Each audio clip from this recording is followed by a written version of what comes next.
നമുക്ക് back to school ക്രാഫ്റ്റിൻ്റെ വേറൊരു video കാണാം കേട്ടോ. അപ്പോൾ കഴിഞ്ഞ വീഡിയോ കണ്ടിട്ടില്ലെങ്കിൽ കയറി ചെക്ക് ചെയ്ത് നോക്കാം.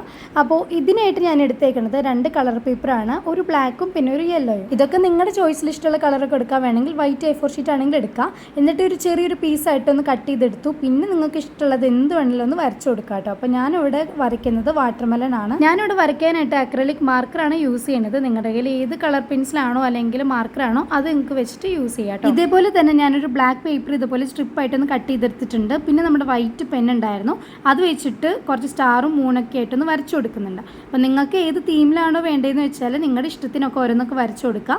ഇനിയിപ്പോൾ വൈറ്റ് പെന്നില്ലെങ്കിൽ നിങ്ങൾക്ക് പെയിൻറ്റ് വെച്ചിട്ടാണെങ്കിലും വരച്ചു കൊടുക്കാം. ഇനി ഈ 2 പേപ്പറിൻ്റെ ബാക്കിലായിട്ട് ഡബിൾ സൈഡ് ടേപ്പ് ഉണ്ടല്ലോ, അത് വെച്ചിട്ടൊന്ന് നന്നായിട്ടൊന്ന് കവർ ചെയ്ത് കൊടുക്കുക. പിന്നെ അത് എടുത്തിട്ട് നമ്മുടെ എക്സസ് ആയിട്ടുള്ള പോർഷൻ എവിടെയെങ്കിലും ഉണ്ടോ അതൊക്കെ നമ്മളൊന്ന് കട്ട് ചെയ്ത് കളയുന്നുണ്ട്. ഇത്രയും കാണുമ്പോൾ വാഷി ടേപ്പാന്ന് കോർക്കുമെങ്കിലും ഇതൊന്നല്ല, നമ്മുടെ പെൻസിലിന് ഒരു മേക്ക് ഓവർ കൊടുക്കാനാണ് കേട്ടോ. അങ്ങനെ നമ്മുടെ ഡബിൾ ടേപ്പ് ഒന്ന് കളയുന്നുണ്ട്. പിന്നെ നമ്മുടെ പെൻസിലൊന്ന് വെച്ച് കൊടുക്കുക. എന്നിട്ട് ഓരോന്നും കളയുന്നതിനനുസരിച്ച് ഇതുപോലെ ഒന്ന് റോൾ ചെയ്തൊന്ന് കവർ ചെയ്ത്. അപ്പോൾ അത്രേ ഉള്ളൂ, നമ്മുടെ പെൻസിലിൻ്റെ ലുക്ക് ഒന്ന് മാറി കിട്ടിയിട്ടുണ്ട്. ഇതുപോലെ നിങ്ങൾക്ക് ഇഷ്ടമുള്ള രീതിയിൽ ഡ്രോയിങ്സ് ഒക്കെ വരച്ചു കൊടുത്തിട്ട് ഇതുപോലൊക്കെ ചെയ്ത് കൊടുക്കാം കേട്ടോ. ഇനി ഇതുപോലെ ഒരുപാട് ബാക്ക് ടു സ്കൂൾ ക്രാഫ്റ്റിൻ്റെ വീഡിയോസ് ഒക്കെ ഇടുന്നതായിരിക്കും. അപ്പോൾ എല്ലാവരും മറക്കാണ്ട് സബ്സ്ക്രൈബ് ചെയ്യുക. വീഡിയോ ഇഷ്ടപ്പെട്ട് കഴിഞ്ഞാൽ ലൈക്ക് ചെയ്യുക.